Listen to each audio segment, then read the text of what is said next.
Good afternoon, people in Europe. Good morning, people in America, and good evening or good night, colleagues in Asia. We're going to be having this what we call a global huddle every day, where we'll be covering updates on progress. I'm going to take probably a bit longer today with Patrick to cover progress until now, because I understand many people from America will be joining for the first time.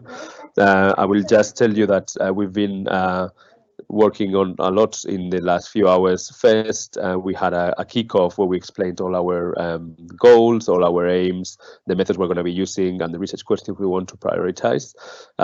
We had individual kickoffs, one for prediction, one for phenotyping, one for characterization, one for estimation, and then our individual leads have been helping to set out the goals and the next tasks.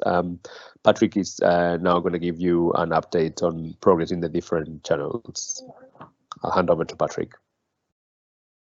See that? Looks good. Great. So yeah, so thank you everybody. It's exciting to see how much progress we've been able to make in such a short time. On the general, I'm showing you in MS Teams what everybody's looking at. Under OHDSI COVID-19, you should be able to see all of the channels that you're active in. If those things are turning bold, it's because there's activity that's happened. I literally just cleaned these out so that they were not bolded about 15 seconds ago. So the fact that 6 of them have now popped up is an exciting sign for progress. Just to orient everyone quickly on the general tab, you can see this is where the high-level summary, this is where you could have joined this meeting from. But you'll also see that we had our global kickoff meeting this morning. That video has already been posted in case you missed the kickoff. You can go back and watch it, and thanks to Craig for posting that also on YouTube and LinkedIn so that everybody can take a look at that. So as Danny said, after everybody introduced themselves, they've been breaking out into their competencies and studies to focus. And each of these channels are being facilitated by individual groups. A lot of excitement going on here by Jenny and Nigel's group in literature review, coordinating, getting folks focused on individual studies.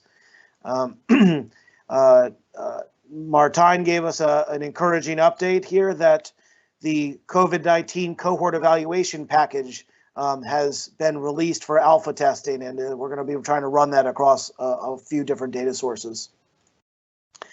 In package development, there's still some progress being made to try to establish some best practices there, and this will be important as we move forward into some other studies. Some really interesting conversations going on in characterization. Ed did a great job of kicking off the characterization conversation. And ultimately, a lot of the conversations have centered around what are the different populations that we want to summarize. And I think the team's starting to coalesce around a priority of hospitalized patients that have a diagnosis of COVID-19, trying to characterize baseline characteristics at the time of hospital admission. The estimation group that's focused on ACE inhibitors. Mitch had done a really great job of leading an effort to collect the current gray literature and publications about this question about ACE2 pathway. And on the basis of that, the team's been making progress to try to nail down the research questions. So thanks to Mitch and Mark and Chan and George focused over there.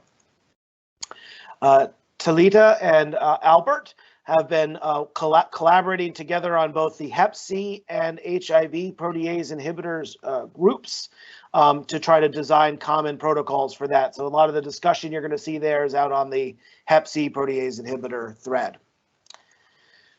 The estimation study for hydroxychloroquine, there's been an active conversation going on there. Also, we'll note that there's some interest that was posted on the new study design forums about whether or not an alternative design to explore chloroquine should also be considered.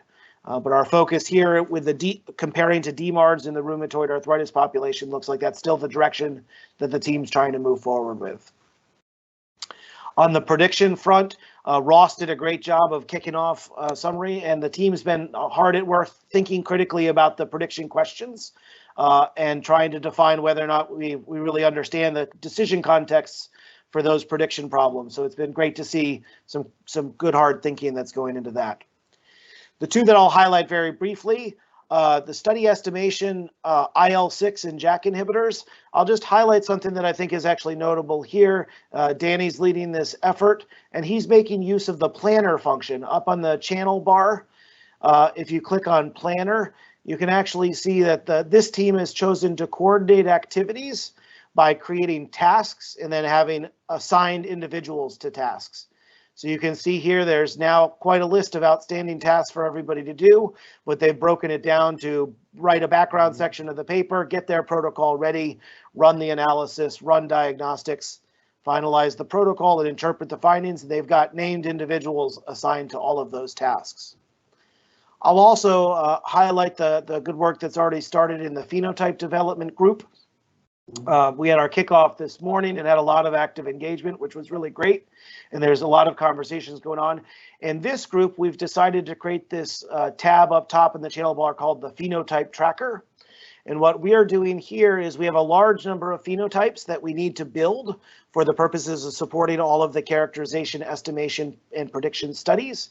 And so what we've done is we've broken out the task that it takes to get a phenotype fully developed and evaluated, from writing the clinical description, performing a literature review, creating a design and atlas, reviewing that, applying the cohort diagnostic package, running Phe-Evaluator as an evaluation tool, and then ultimately publishing a report and preparing the final phenotype definition as available.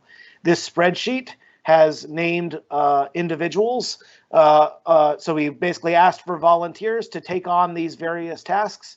And as you can already see, there's a lot of names that are filling up for the collection of, at this point, 50 phenotypes that we're going to shepherd on to try to develop. So shout out to the team for getting on those tasks and making progress. We'll use these trackers as a way to just see progress as we go through all of these updates. And for the other channels, if you have another way that you're keeping track of progress that you're making, let Danny and I know so that we can make sure to highlight it in our next updates.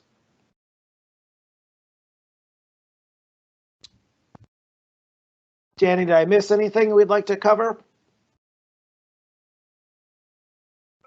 No, I guess maybe it's worth mentioning that all the kickoff teleconferences and the initial teleconference have been uploaded now in the general channel, so you can if you've just woken up and you are joining the team now, you can probably go there and watch the ones that you're interested in, and yeah, join the different channels for your own activity. Right. We're all learning on the fly about this, but if there's anything that we're doing in terms of coordinating the meetings, coordinating the discussions, anything that you think we could be doing better, we'd love to hear from you. Go ahead and post on the general challenge or chat with us just to let us know. We'll keep doing these updates as long as people find it to be useful. And otherwise, we can let you guys go back to your channels and keep focusing on your activities. Thank you. Thank you. Thank you, everyone. All right. Thanks, everybody.